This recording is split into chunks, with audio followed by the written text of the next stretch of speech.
अस्सलाम वालेकुम बच्चों। बच्चों महाटीटी का आज हम लोग इंग्लिश ग्रामर का एक और पेपर डिस्कस करेंगे। इससे पहले मैंने बहुत सारे पेपर डिस्कस किए हैं, बहुत सारे शॉर्टकट तरीके से बहुत सारी चीज़ें समझाई है। प्लेलिस्ट में जाइए, वहाँ पे इंग्लिश ग्रामर वहाँ पे प्लेलिस्ट में मिलेगा, वहाँ पे आप जाके देखिए सारे पेपर की सीक्वेंस से वहाँ पे अपलोड किए गए हैं। आराम से देखना। मैं जो पेपर यहाँ अभी सॉल्व कराऊंगा, इसमें मैं जो मार्किंग करूंगा, जो भी चीज़ें सॉल्व करूंगा, तो वो मैं इसकी पीडीएफ टेलीग्राम पे शेयर कर दूंगा। टेलीग्राम अपना असर इंस्टीट्यूट सर्च कर लेना, वहाँ पे आपको ये सारे पीडीएफ जितने भी मैंने सॉल्व कराए वो सारे के सारे मिल जाएंगे आप। ठीक है, तो वहां से कलेक्ट कर लेना आप लोगों ने। आज हम जो पेपर डिस्कस करेंगे ये 2014 का है। पेपर की सीक्वेंस में हो सकता है नाम में इधर उधर हुआ वहाँ पे 2013 का 14 का, बट सारे महाटीटी की पेपर है। आराम से एक एक करके देख लेना। ठीक है, तो आज हम 2014 का पेपर देखेंगे। उससे पहले जो बच्चे महाटीटी की तैयारी कर रहे होंगे, अभी हाल 23 तारीख को एग्जाम है, तो उसकी ऑनलाइन और ऑफलाइन बैचेस अवेलेबल है। जो भी इंटरेस्टेड है, खास करके उर्दू मीडियम के बच्चे, तो live classes with interaction, proper topic wise discussion, practices, recorded lecture, notes, जैसे सारी चीजें आपको आराम से क्लास में मिल जाती है। आपको कुछ नहीं करना पड़ता। तो जो भी इंटरेस्टेड है, यहाँ पर ऑफलाइन के लिए कॉन्टेक्ट डिटेल है और ऑनलाइन के लिए यहाँ पे कॉन्टेक्ट है। उसके अलावा सीटेट की भी बैचेस चालू है बच्चों। जो सीटेट कर रहे होंगे तैयारी, तो सीटेट की क्लासेस भी ना स्टार्ट चालू ही है, हमेशा चालू ही रहती है। वहां पर भी आपको सारी चीजें कराई जाती है, तो आराम से कॉल कर लेना, इंक्वायरी कर लेना। ठीक है, आते हम लोग आज के हमारे टॉपिक शुरू करते कहानी पहले क्वेश्चन से। ठीक है, इंग्लिश का पार्ट है, थोड़ा जूम करूंगा मैं क्योंकि कुछ। तो पहला क्वेश्चन है, choose correct alternative verbs. Alternative verbs मतलब यहाँ हमको अल्टरनेटिव डालना है। क्या है यहाँ लिख रहे हैं, when we reach the stadium dash the player dash already. देखो यहाँ पर ना दो चीजें, दो सेंटेंस है पास्ट टेंस के, एक ये है और एक है। जो एक के बाद एक हुआ, एक इवेंट पहले हुआ फिर उसके बाद दूसरा इवेंट हुआ है। तो पास्ट टेंस में जब भी दो इवेंट एक के बाद एक होते हैं, मतलब एक होता है उसके इमीडिएटली दूसरे उसके बाद होता है, तो दो इवेंट या दो घटनाएं एक के बाद एक होती है। तो ऐसे में क्या होता है कि जो पहले हुई है, पहले जो हुई है वो पास्ट परफेक्ट रहता है। मतलब आपको क्या करना रहता, जो जो पहले हुई है, अब क्या लिखा गया है पहले उसकी बात नहीं कर रहा हूँ मैं, पहले जो हुई है वो, तो वो जो पहले हुई है वो पास्ट परफेक्ट टेंस मतलब हैड V3, और जो दूसरी है उसमें V2 देखना रहता है ना। अब लिखा क्या है पहले वो नहीं बोल रहा हूँ मैं, पहले हुई क्या है वो चेक करना होता है यहाँ पे। तो इसको आप गौर से पढ़ेंगे तो पहले क्या है, when we reach the stadium player dash already, मतलब प्लेयर जा चुके थे। हम जब स्टेडियम पहुंचे तब तक प्लेयर जा चुके थे, ऐसा इसका मतलब है। मतलब पहले से ही प्लेयर जा चुके थे, ये बाद में आए वहां पे। तो पहले इवेंट हुई ये वाली, तो हमको यहाँ चेक करना है had V3, had V3 check करना है, और यहाँ पे V2 रहता हमेशा, यहाँ V2 ऑलरेडी है, इसलिए जो हमारा आंसर रहेगा ना वो ये वाला रहेगा, हैड वर्ब।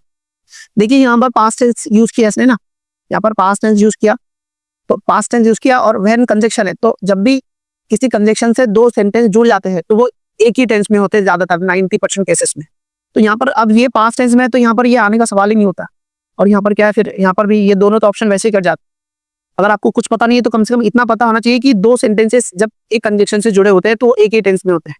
तो आप एटलीस्ट ये वाला ऑप्शन आपका कट जाता और ये वाला ऑप्शन कट जाता, ये सब दोनों ऑप्शन की नजीक भी तो आ जाता, तो याद रखना। और यहाँ पर करेक्ट आंसर क्या है फिर इसमें से, ये वाला।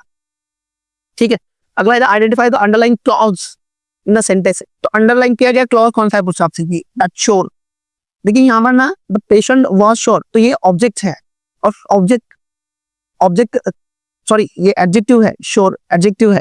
पेशेंट वाज श्योर, लेना श्योर था, एडजेक्टिव का ऑब्जेक्ट है ये।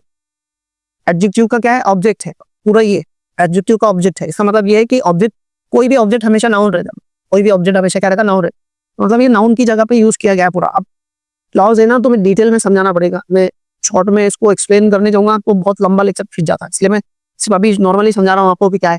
एक्चुअली यहाँ पर ये श्योर है ना, यहाँ पर ये एडजेक्टिव है और इसके बारे में एक्स्ट्रा इन्फॉर्मेशन देने वाला है।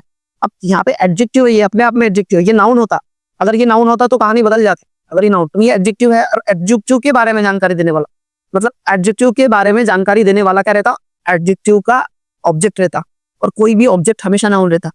तो ये क्या हो गया आपका, ये नाउन हो गया पूरा। अगर मान लो यहाँ पर यहाँ रहता ही वॉज और राजू, अगर राजू होता, कोई नाम आता, कोई एडजेक्टिव नहीं आके कोई नाम आता और उसके बारे में कोई जानकारी देता, तो ये एडजेक्टिव क्लॉज हो जाओ, क्योंकि कोई नाम के बारे में जानकारी देने वाला जो भी सेंटेंस रहेगा या वर्ड रहेगा वो एडजेक्टिव रहता, जो सिफत बताता नाउन की। तो यहाँ नाउन होता तो ये एडजेक्टिव क्लॉज हो जाता, बट ये क्या है, ये एडजेक्टिव है और एडजेक्टिव के बारे में कोई जानकारी देता, ऑब्जेक्ट ऑफ एडजेक्टिव। तो यहाँ पर इसलिए ये क्या है, ये वाला ये एडजेक्टिव के बारे में, इसके बारे में जानकारी दे रहा, तो ये ऑब्जेक्ट हो गया। तो ऑब्जेक्ट हमेशा क्या रहता, नाउन रहता, तो यहाँ पर फिर आंसर क्या रहता, नाउन क्लॉज। ठीक है, अब बहुत सारी कहानियां हैं, लिखने के डिटेल में समझाना पड़ेगा तब समझेंगे। तो अभी इतना ही, मैं एक एक करके लेक्चर रिकॉर्ड करने वाला हूँ, आपको समझाऊंगा सारी चीज, डोंट वरी। आप लोग फॉलो करो और करो। एग्जाम से पहले मैं इंग्लिश ग्रामर की बहुत सारे टॉपिक आपको कराने वाला हूँ, डोंट वरी, ठीक है। यहाँ पर पूछ रहा हूँ कि करेक्ट स्पेलिंग पूछ रहा हूँ, तो स्पेलिंग सैटेलाइट की। बच्चों देखो यहाँ पर ना आपको मैं कुछ बातें बताता। सैटेलाइट में ना ये वाला गलत है, डबल टी नहीं आता, यहाँ पे डबल टी है क्या, डबल एल आता, सैटेलाइट ये है, डबल टी नहीं आता, सैटेलाइट आता। तो आपको कुछ कुछ अल्फाज है जैसे कि सैटेलाइट है ना, स्पॉन्टेनियस, स्पॉन्टेनियस सैटेलाइट, और कुछ प्रिविलेज, ऐसे 15-20 वर्ड है जो किसी भी एग्जाम में घूमते रहते। तो वो 15-20 वर्ड है जो प्रीवियसली पूछे गए एग्जाम में, तो वो रटना है, तो उसकी स्पेलिंग देखना है। सारे स्पेलिंग देखते बैठेंगे तो दुनिया के वर्ड्स याद नहीं होने, समझना नहीं है। तो क्या करने का, प्रीवियसली एक आसान एग्जाम बताता हूँ, एआई का इस्तेमाल करो, ChatGPT डालो कि usually ask spelling mistake word डालो, आपको लिस्ट आ जाएंगी। 15-20 वर्ड है, उसको लिख लेना, लिख कर प्रैक्टिस कर लेना उसकी, उतने ही करना, ज्यादा टेंशन नहीं लेने का। और एक नंबर के ये पूछते ही आप, तो ये वाला है, हालांकि स्पेलिंग मेरे को याद नहीं रहती, बट यहाँ पे मुझे पता है क्वेश्चन है तो मैंने क्या आया, ठीक है। तो यहाँ पर शुरू अगला क्वेश्चन है 4 नंबर का, choose correct figure of speech. यहाँ पर लिखिए एक्सल्ट, ओ शोर, ओ रिंग, ओ बेल। यहाँ पर शोर मतलब शोर मतलब क्या रहता है, नदी के किनारे को बोलते हैं। और रिंग मतलब वहां पे आपस चर्च है ना, उसकी बेल जो बजती है ना, ओ रिंग, ओ बेल। तो मतलब एक इंसान है जो क्या कर रहा है वहां के, मतलब सी शोर से बात कर रहा है, मतलब समंदर की लहरें से बात कर रहा है, उनसे बातचीत कर रहा है लहरों से। तो कोई बेजान चीज से हम लोग रूबरू होकर बातचीत करते हैं, जो हमको सुन नहीं सकती, कुछ नहीं, उससे हम जो बात करते हैं तो तब बोलते हैं एपोस्ट्रोफ। क्या बोलते हैं, एपोस्ट्रोफ। एपोस्ट्रोफ का मतलब होता है कि कोई बेजान चीज है जो हमको सुन नहीं सकती, या फिर जो सुन सकती है वो हमारे सामने नहीं है, और हम लोग बात कर रहे हैं उस बेजान चीज से, हम लोग बात कर रहे, फेस टू फेस बात कर रहे, जो हमको सुन नहीं सकती, हम उसको सुना रहे, उसको बोलते हैं एपोस्ट्रोफ। यहाँ पे हम लोग क्या करते हैं, हमारे फीलिंग्स एक्सप्रेस करते हैं। हाँ, कोई बेजान चीज है उसके अंदर इंसानों के कैरेक्टर भर रहे हैं हम लोग, तब उसको बोलते हैं पर्सोनिफिकेशन। जैसे डायरेक्ट बातचीत करना अलग है, और किसी के अंदर में इंसानी कैरेक्टर डालना वो अलग बात है। जैसे चांद मुस्कुरा रहा है, हम बातचीत नहीं कर रहे चांद से, हम सिर्फ बता रहे कि चांद मुस्कुरा रहा है। चांद के अंदर हमने इंसानी खुसूसियत डाल दी, कैरेक्टरिस्टिक डाली कि चांद मुस्कुरा रहा है, मुस्कुराते कौन, इंसान। तो उसको बोलते हैं पर्सोनिफिकेशन। आप पर्सन के मतलब इंसान के कैरेक्टर किसी बेजान चीज में डाल देते हैं, और वो उसको वैसा वैसा करती है, तो उसको बोलते हैं पर्सोनिफिकेशन। मतलब कोई बेजान चीज से डायरेक्ट बातचीत कर, जो आपको सुन नहीं सकते फिर भी सुनाया जा रहा है, उसको फेस टू फेस, उसको एपोस्ट्रोफ बोलते, ठीक है।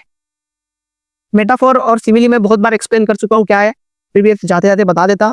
सिमिली और मेटाफोर में क्या फर्क है, तो पहले सिमिली क्या रहेगा। सिमिली का मतलब है कि एक ए है वो बी की तरह है, तो ये दिखाने के लिए लाइक और एज अल्फाज आते हैं, बी मतलब आपको ये दो अल्फाज दिखेंगे बीच में, इसको सिमिली बोलते हैं। और मेटाफर में क्या रहेगा, मेटाफर में ए जो है ना, ए बिल्कुल बी है, उनमें कोई फर्क नहीं है। यहाँ पर ए बी की तरह है बोला जाता, ए बी की तरह है। बट मेटाफर में क्या, ए जो है ना तो वो डायरेक्ट बीच है ऐसा दिया जाता है, और यहाँ पे अल्फाज आते इज, आर, वाज, वर्क, ये अल्फाज आते बीच में, तो इसको मेटाफर बोलते हैं। एग्जाम्पल नहीं देता, अभी समझ लो। पीछे की जो लेक्चर रिकॉर्ड किया उसमें एग्जाम्पल से सताया मैंने, रिपीटेशन अवॉइड करने के लिए आगे बढ़ रहा हूँ मैं। सिनोनिम्स ऑफ कॉम्बैट, कॉम्बैट मतलब जंग, फाइट, ये इसका मतलब है सिनोनिम्स उसका। कॉम्बैट मतलब डायरेक्ट जंग, डायरेक्ट लड़ाई, कॉम्बैट बोलते। क्यूरल मतलब ओरली लड़ाई, तू में मुंह से, जंग नहीं, माराकुटी नहीं, यहाँ पे माराकुटी तो बंदूक, ये सब हथियार, तलवार, इसको बोलते हैं। ये दोनों एक जैसे। क्यूरल मतलब क्या, दोनों में लड़ाई हो रही पर ओरली हो रही, एक दूसरे को सुना रहे, बस लड़ नहीं रहे, ठीक है, ये तो छोड़ दो। कॉन्फ्लिक्ट मतलब क्या होता है कि आपकी राय एक जैसी नहीं है, सोच में फर्क है, आपकी राय में फर्क है ना, उसको बोलते कॉन्फ्लिक्ट। ना यहाँ मुंह से लड़ता कोई, ना हाथ से लड़ता, यहाँ पर आपकी अंडरस्टैंडिंग अलग अलग होती, दैट इज मीन कॉन्फ्लिक्ट, ठीक है। तो इसलिए आंसर करेंगे ये वाला, synonyms of combat. Correct assertive sentence बनाना है। How can any burglar open the window, इसका मतलब है कि कोई कैसे ओपन कर सकता है, इसका ये मतलब है कि कोई नहीं कर सकता। तो ये सवालिया जुमला है, उसको हमको नॉर्मल सेंटेंस बनाना है। ये सवालिया जुमला का मतलब है कि कोई कैसे विंडो ओपन कर सकता है, तो नॉर्मल सेंटेंस में कोई नहीं कर सकता है, कैन नॉट। अब यहाँ पे टेंस कौन था, एनी, क्या है ना, क्या एनी बर्गलर, मतलब प्रेजेंट टेंस में बोल सकते। तो burglar can't open window, can not open the window, यहाँ पे टेंस चेंज करने का सवाल ही नहीं उठ रहा। अगर यहाँ पूर्ण रहता तो ठीक है, हमको सिर्फ सेंटेंस को बदलना है, टेंस नहीं बदलना है। तो यहाँ पे क्या है, तो यहाँ पे कुड आना ही नहीं है, यहाँ पे क्या नॉट आना है, ये इसको नेगेटिव नहीं किया इसने, यहाँ पे नेगेटिव किया, यहाँ पे भी नेगेटिव किया, तो ये दोनों ऑप्शन में से देखना पड़ेगा। Burglar can not open the window, यहाँ पर विंडो कैन नॉट नहीं, पैसिवाइज नहीं करना है। पैसिवाइज रहता तो यहाँ बी आता, कैन नॉट बी है ना, यहाँ पर can not be, sorry passivise है ऑलरेडी, इसको पैसिवाइज नहीं करना है, नॉर्मल सेंटेंस बनाना है। तो ये वाला आंसर सेकंड नंबर। पुढचा क्वेश्चन मतलब अगला सवाल,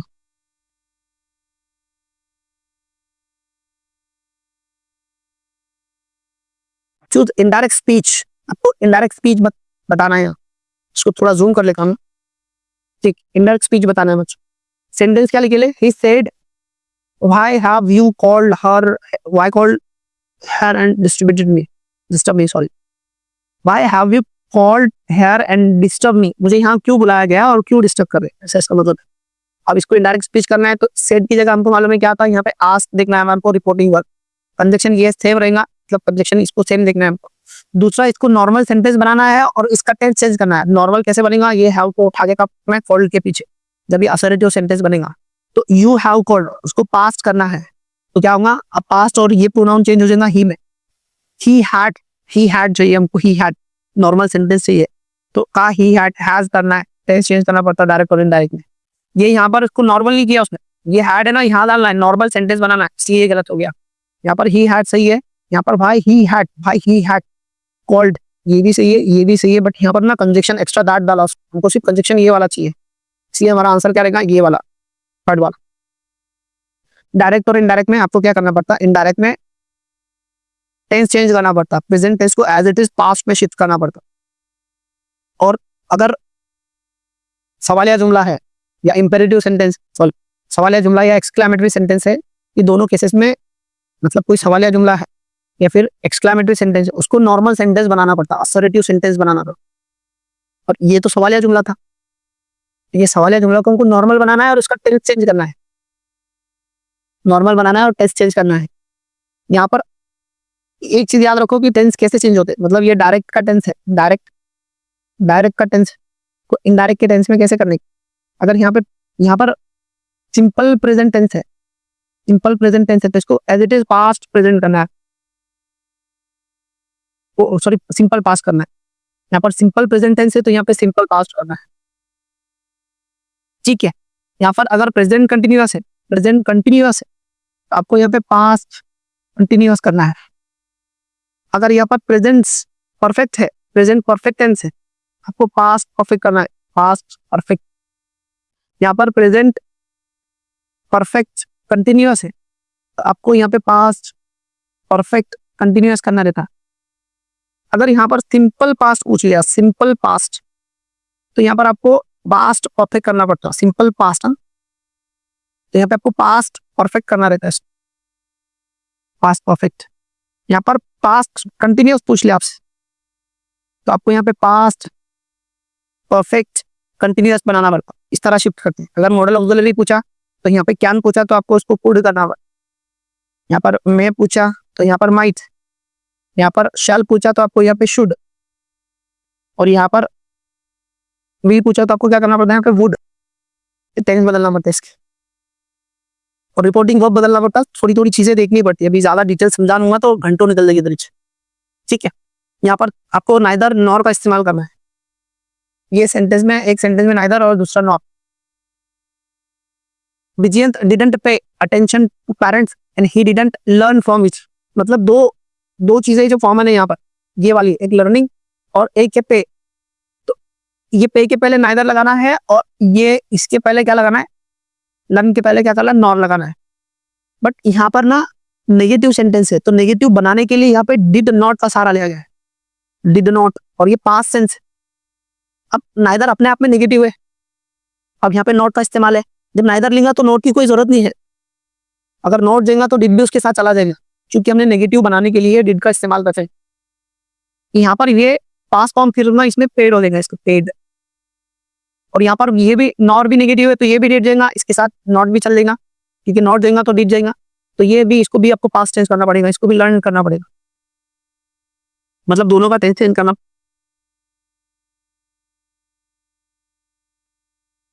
यहाँ पे विजयन नाइदर पहले नाइदर पेड, ठीक है, इधर पेड है, यहाँ पर पेड नाइदर लेगा, नाइदर पेइंग पेड चाहिए। देखिए थोड़ा समझाता क्या गेम है। अभी यहाँ पर मैंने देखा राजू रोट और नॉवेल, राजू नॉट और नॉवेल, ठीक है, एक सेंटेंस। अगर मैं इसको नेगेटिव करूंगा, ये सिंपल पास्ट टेंस है, मुझे क्या लाना पड़ेगा, ऐसे डिड और इसको V1 करना पड़ेगा, राइट।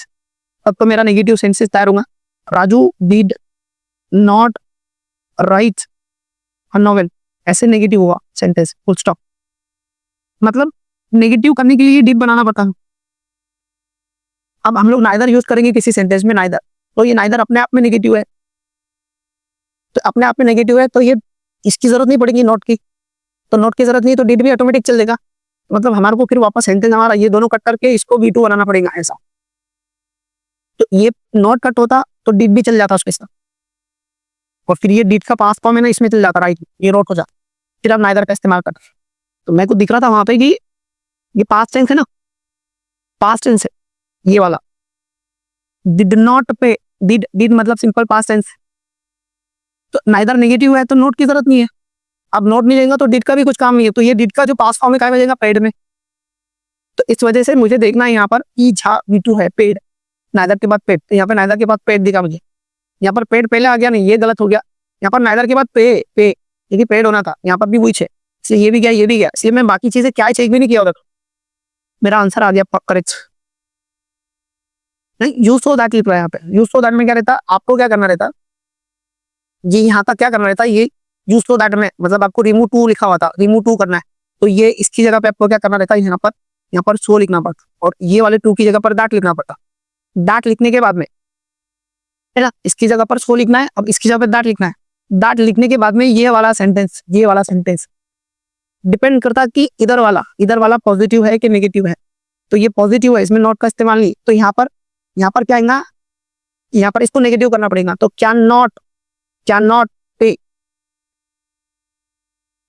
अगर यहाँ नॉट लिखा होता ऑलरेडी तो फिर ये होता कैन पे, मतलब यहाँ का नेगेटिव बनाना पड़ता कैन के साथ, अगर इधर पॉजिटिव है तो। ऐसी कहानी है इसकी यहाँ पर। अब यहाँ पर इसको देखेंगे हम लोग, तो ये यहाँ पर इसको चेक करेंगे तो आपका आंसर आ जाएगा, है ना। यहाँ पर पहले यहाँ पर इसकी जगह पर इसको यूज किया उसने, और ये दैट बीच में डाला, हमको इसकी जगह पे चाहिए टू की जगह पे, तो ये तो ऑप्शन पहले ही निकल गया। यहाँ पर सो यूज करा और इसकी जगह पे दैट लिया, ठीक है, यहाँ पे सो यूज किया और यहाँ पर इसकी जगह पे दैट यूज किया, ठीक है, यहाँ पे सो यूज किया, यहाँ पे कुड यूज किया, खत्म करना, दैट बीच में यूज कर दिया, ये भी खत्म करना, मतलब मेरे दो ऑप्शन तो पहले कट गए। अब मुझे देखना है कि ये सेंटेंस का में वॉज पास्ट टेंस है, तो यहाँ पर क्या आएगा, फिर ये कैन का पुट हो जाएगा, ये पुट होगा, ये कान वैसे कट गया, आंसर आ गया। अब मैंने यहाँ पर, आप बोलेंगे आपने कैन, यहाँ पर कैन और कैन नॉट क्यों लिखा मैंने, क्योंकि यहाँ पर मैंने ये देखा नहीं था कि पास्ट टेंस है, अगर पास्ट टेंस रहा तो उसके पास्ट फॉर्म लिखना पड़ता कैन पुट, अगर प्रेजेंट टेंस रहा तो कैन और कैन नॉट लेना पड़ता, तो ये पास्ट टेंस है इसलिए वो कैन का पुट हो जाएगा वहाँ पे, तो इसलिए ये आंसर आएगा। सो मैं आपको साइड में लिख के बता देता कि कैसे करने का। यहाँ पर आपको क्या रहता है कि एक रहता है, एक सेंटेंस देता है, यहाँ पे एक सेंटेंस देगा यहाँ पर, और एक यहाँ पर ये वाला टू रहेगा और एक वाला टू रहेगा, और ये टू के बाद में वर्ब का पहला फॉर्म आता है हमेशा, क्योंकि जीरन रहता है। आपको यू इसकी जगह रिमूव टू यूज हो जाता है, तो आपको इसकी जगह फो लेना है और इसकी जगह दैट लेना है, ठीक है। अब बाद में इसकी जगह पर ये जैसा जब वैसा आएगा, यहाँ पे V1 जैसा का वैसा, आपको यहाँ पर कैन नॉट ये V1 या फिर कैन V1 ये लेना है। क्यों लेना है ये, क्योंकि अगर इधर का स्टेटमेंट अगर पॉजिटिव रहा तो उधर नेगेटिव करना पड़ता है, ये वाला इसको नेगेटिव बनाना पड़ता। अगर यहाँ पर नेगेटिव आया, नॉट का इस्तेमाल आया, तो इसको पॉजिटिव करना पड़ता, ऐसा करना पड़ता। अब यहाँ पर सिर्फ कैन और नहीं, अगर पास्ट टेंस रहा तो पुट हो जाएगा, और वुड नॉट V1, और अगर नेगेटिव पॉजिटिव करा तो वो देख लेना, ये रहेगा। ये चारों आते हैं, डिपेंड पे कि यहाँ पे कौन सा वर्ब आएगा, ये सब डिपेंड करता है कि यहाँ पर कौन सा टेंस है। पास्ट टेंस है तो पास्ट टेंस, प्रेजेंट है तो प्रेजेंट, पॉजिटिव तो नेगेटिव, नेगेटिव तो पॉजिटिव, ये ध्यान रखना पड़ता है।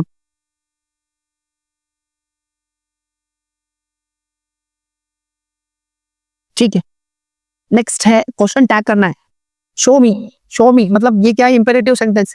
इंपेरेटिव सेंटेंस में अगर रिक्वेस्ट नहीं है तो हमेशा इसका आंसर विल यू रहता, का क्या विल यू है, डोंट नहीं, विल यू इधर दिख रहा 4 नंबर। इंपेरेटिव सेंटेंस में क्या रहता, विल यू रहता हमेशा, विल यू। कभी इंपेरेटिव सेंटेंस दिखेगा इसमें तो विल यू करके आने का, अफेबल करके, हाँ अगर यहाँ पर पोलाइट रिक्वेस्ट की गई है तो वुड यू आ सकता, वुड नॉट भी आ सकता, सब आ सकता, बट नॉर्मल रहा तो विल यू आता, तो इसलिए विल यू वहां पे आंसर है क्योंकि इसमें कोई रिक्वेस्ट नहीं है। अगला सवाल है पैसिवाइज करना है, passivize where are you attending, तो ये कंटिन्यूअस टेंस, कंटिन्यूअस टेंस है तो हमको क्या करना पड़ता, यहाँ पर कोई टेंस चेंज नहीं करने हैं, कंटिन्यूअस चेंज में क्या करना पड़ता, V3 करना पड़ता। इसका V3 करेंगे हम लोग, इसका क्या करेंगे, कहा गया यहाँ पर, इसका क्या करेंगे अटेंडिंग का क्या करेंगे, V3 करेंगे, वर्ब का थर्ड फॉर्म, और यहाँ पर बिंग लगा देंगे। कंटिन्यू टेंस में क्या आता है, helping verb am is are, इनमें से कोई एक चेक करेंगे, ऑप्शन चेक करेंगे, तो यहाँ पर मुझे दिख रहा मीटिंग अटेंडेड, तो अटेंडेड बिंग है और यहाँ पर आर है, ठीक है, यहाँ पर अटेंडेड बिंग है, यहाँ पे इज है, ठीक है, यहाँ पर अटेंडिंग आ गया, ये गया, यहाँ पर अटेंडेड बिंग इज आ गया, हमको ये इधर चाहिए, ठीक है, वर्बल क्वेश्चन है, सॉरी WH वर्ड का क्वेश्चन है।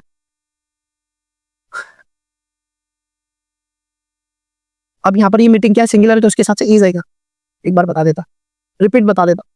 आपने क्या करना है, यहाँ पर आपको क्या करेगा, एक सब्जेक्ट रहेगा या फिर WH वर्ड का भी रहा तो यहाँ पर WH वर्ड रहेगा, फिर हेल्पिंग वर्ब रहेगा, फिर सब्जेक्ट रहेगा यहाँ, ठीक है, और फिर आपका जो भी टेंस है ना, मेन वर्ब रहेगा और जो भी ऑब्जेक्ट ऐसा है, तो आपको क्या करना चाहता है, सबसे पहले कंटिन्यू टेंस रहा तो यहाँ पर आपको इसको V3 बनाना पड़ता, V3 बनाना पड़ता है और कंटिन्यू टेंस का बिंग लगाना पड़ता है ऐसा, ठीक है, और ये वर्बल क्वेश्चन का ये WH वर्ड के बाद ही जैसा क्या वैसा रहता है।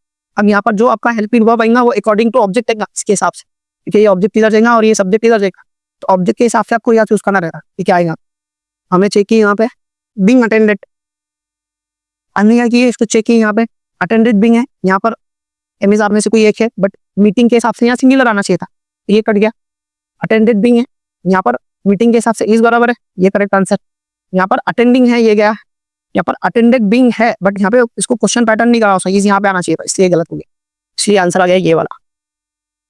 प्रीपोजिशन चूज करना है, यहाँ पर लिखा है कि quinine is an effective antidote, अब यहाँ पर एंटीडोट मतलब अगेंस्ट ही मतलब है उसका, यही मतलब है इसका, अगेंस्ट, एंटीडोट किसी के विरोध, अपोज, खिलाफ, तो अगेंस्ट डबल यूज नहीं कर सकते हम लोग, किसके एंटीडोट है, फॉर किसके लिए, मलेरिया, फॉर मलेरिया के लिए तो इसलिए फॉर आंसर आता है, अगेंस्ट इसलिए नहीं आता क्योंकि एंटीडोट का मतलब ही अगेंस्ट है, एंटी है, एंटी अगेंस्ट विरोध में किसके, तो वहां हमको लेना पड़ेगा फॉर मलेरिया के लिए, एंटीडोट फॉर मलेरिया, ठीक है। यहाँ पर हमको exclamatory sentence of given sentence, इसका हमको एक्सक्लेमेटरी सेंटेंस बनाना है। एक्सक्लेमेटरी सेंटेंस में क्या रहता, एक्सक्लेमेटरी सेंटेंस शुरू होता है एक तो हाउ से या फिर व्हाट ऑस, ठीक है, और आखिर में सब्जेक्ट और मेन वर्ब रहता है, आखिर में सब्जेक्ट और मेन वर्ब रहता है और एक्सक्लेमेटरी मार्क्स है, सब्जेक्ट और मेन वर्ब सबसे लास्ट में और एक्सक्लेमेटरी मार्क्स रहता है। इसको हम कैसे करते हैं, हमको क्या करना पड़ता है कि यहाँ से जो मेन वर्ब है वहां से इसको काटना पड़ता है और लास्ट में लेके जाना पड़ता है, तो मैं इसको जब लेके जाऊंगा तो क्या बनेगा, मिस्टर सेन वॉज, और एक्सक्लेमेटरी मार्क्स आएगा आखिर में, और ये वाला जो है व्हाट ग्रेट, तो उसका व्हाट होगा, व्हाट तो व्हाट ये निकल गया आपका, हाउ नहीं आता। अब आखिर में मिस्टर सेन वॉज किधर, या मिस्टर सेन वॉज है, यहाँ पर भी मिस्टर सेन वॉज है, पर ये वैसे ही कट गया, मिस्टर सेन वॉज है, और यहाँ पर उल्टा कर दिया, ये कट गया, बट एन एजुकेशनिस्ट, एजुकेशनिस्ट के हिसाब से जाएगा, है नहीं, ये सही है।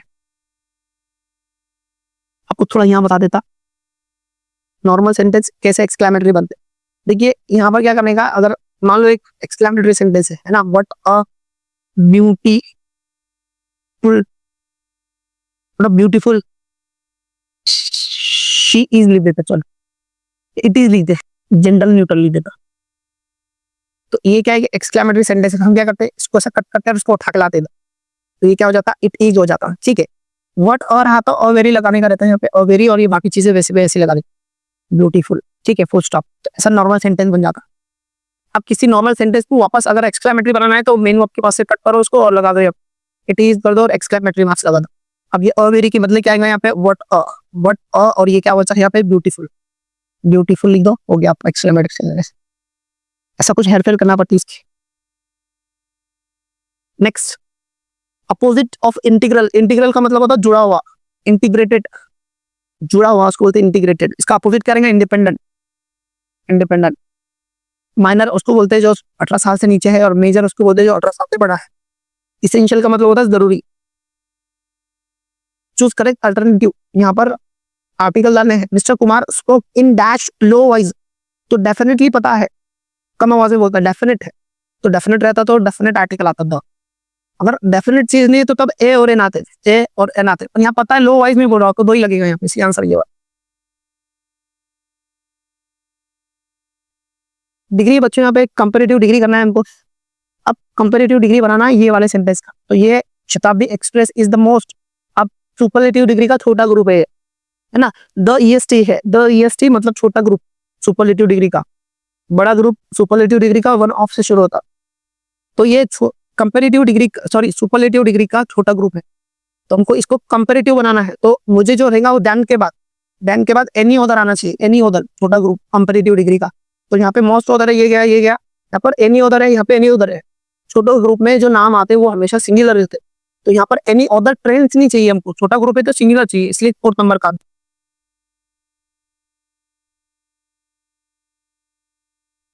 चूज करेक्ट यूज टू का इस्तेमाल करना है, जो हैबिचुअल एक्शन के लिए यूज किया जाता है, तो ये वुड की जगह पे बस वुड की जगह पे ये लेना है, कुछ नहीं करना है। तो यहाँ पर ये दोनों इस्तेमाल कर लिया इसने, इसलिए गलत है। यहाँ पर यूज टू सही है, यहाँ पर वुड खाता ही नहीं, दोनों इस्तेमाल कर लिया, ये भी गलत है। विल यूज टू यूज करना है इसको, तो इसका आंसर है ये हुआ, ज्यादा सोच विचार का काम नहीं है।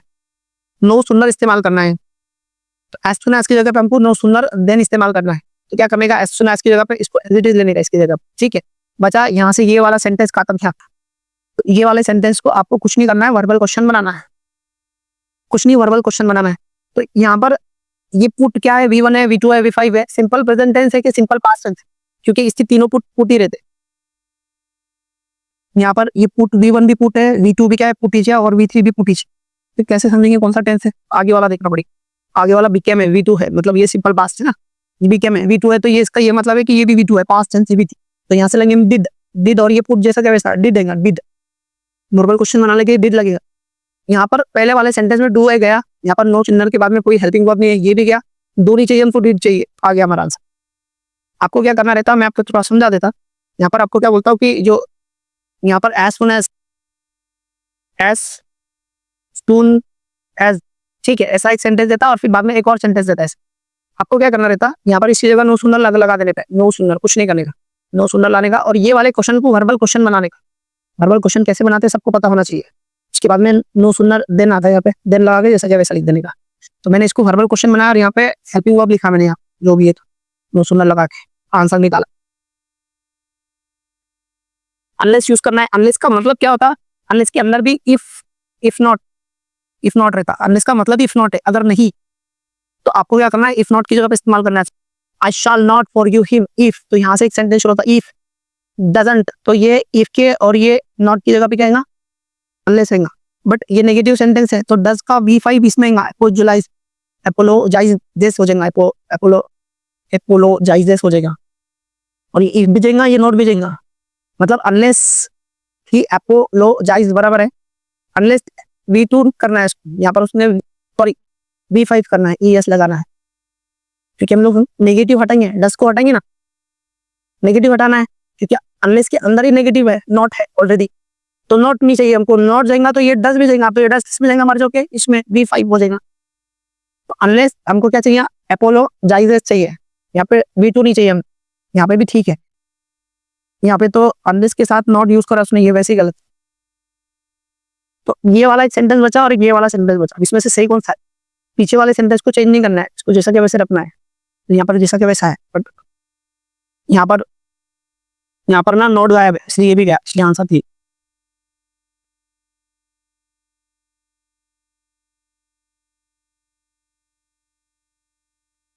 We have received your letter this morning, तो WH क्वेश्चन बनाना है इसका, योर लेटर क्या रिसीव किया, लेटर रिसीव किया, लेटर, तो व्हाट से शुरू हुआ, व्हाट रिसीव, लेटर रिसीव।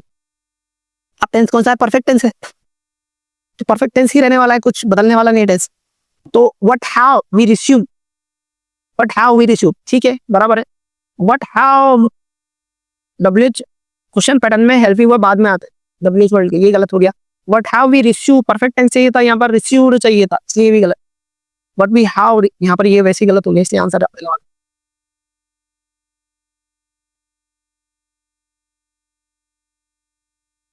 बहुत बार क्या हो रहा है कि मैं कुछ चीजें करता हूँ तो समझ में नहीं आती बच्चों, तो कमेंट करके बताना, मैं ज्यादा एक्सप्लेन करूंगा या फिर 10-10 क्वेश्चन एक्सप्लेन करूंगा।